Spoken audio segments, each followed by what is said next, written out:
Hey everyone. Well, it looks like Canada is finally having its day of reckoning, and Atlas has finally shrugged. And that is precisely what's needed to send a very real and clear message to Ottawa and those bigwigs who constantly try to centrally plan and micromanage the entire Canadian economy. Well, if you keep doing so, the only ones going to be left in this country running the economy are inept socialists, extremist environmentalists, and authoritarian collectivists. And once you've reached that, once that's your recipe for governance or how the economy is run, well, the countdown's on to the complete destruction and breakdown of said economy. And Canada's already on a pretty rampant pace towards that demise, which is why decisions like this come to fruition. Headline of the Financial Post: Encana leaving Canada is a wake-up call for all of us. Opinion: we have one of the best resource bases in the world, and we should shift the conversation to how we innovate, not alienate and try to destroy. This is special to the Financial Post by Jennifer Stewart, November 5th, 2019. So before I actually get into reading this article, I just want to mention, before we get to Encana, one of Canada's longest established major players in the oil resource and extraction process in this country, that's now pulled up stakes and have moved their headquarters to the United States.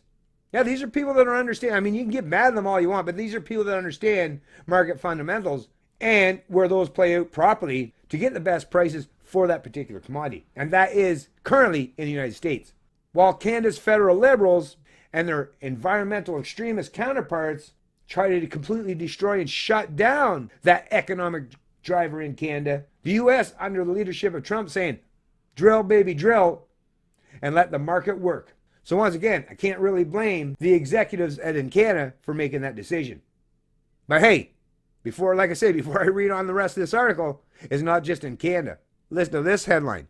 This one's out of CBC News Business. It's a smart thing to do. Canadian oil driller moves all its rigs to the U.S. Before oil prices crashed in 2014, there were about 900 drilling rigs in Western Canada. Now there are 550. This article is being contributed by Kyle Bakix, October 30th, 2019. It wasn't an easy decision for the management team at Citadel Drilling. They were a Canadian company with Canadian workers, and they knew the Canadian oil patch well. It wasn't a cheap decision to make either. Picking up a drilling rig and moving it south of the border would cost about $1 million.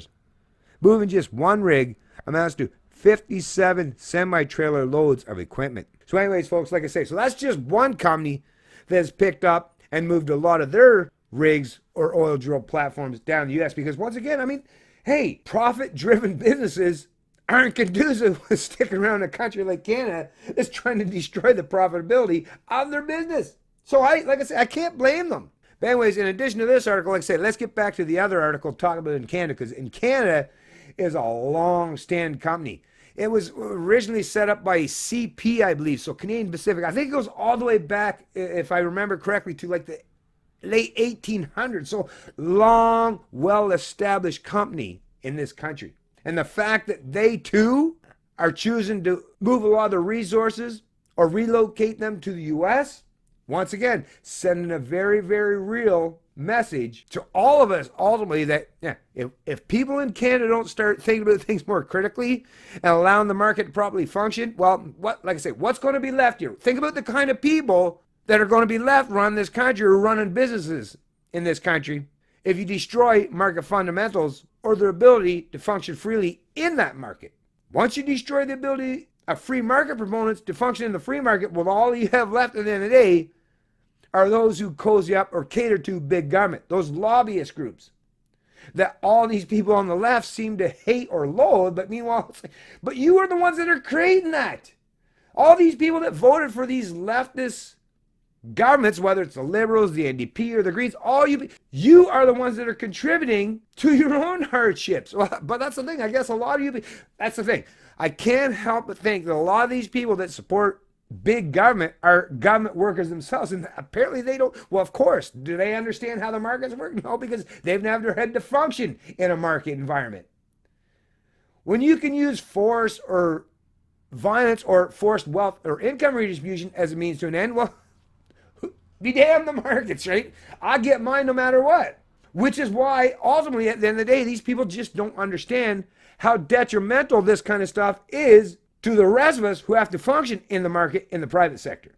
These people are so out of touch that it's almost hard to understand or recognize that we even live on the same planet, never mind the same country. Encana packing its bags and leaving Canada should be a wake-up call, not just to the oil and gas sector, but to all Canadians and their governments, especially their federal government.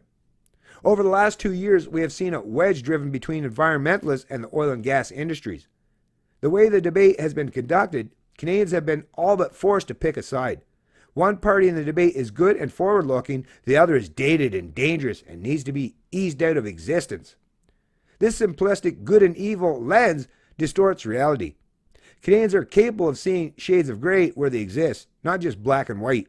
We should demand better of both activists and politicians. That's another thing, actually. These progressives, not only the exact opposite of that, they're very regressive, but because they're statists, and I've said, like, they're ideologues, they're cultish, they're every bit as dogmatic as all those religious zealots that people like myself knew growing up. It's like, I totally understand why a lot of people went to the secular world or turned to atheism, because of that top-down restrictive authoritarianism that used to come predominantly from the religious zealots of Christianity. But once again, now that there's a new religion in town, what I'm seeing and recognizing more and more every day is these people that would normally, be considered Christian fundamentalists, closed-minded, or ultra-conservative, well, now they call themselves progressives. And their new church is the state. Their new denomination is government. That's the thing. These people claim to be progressive. Everything that they do exudes regressiveness or regressive policy. Basically, think about it. These environmentalists are trying to take us back to living in a pure state of nature. That would have been considered very, very conservative not that long ago.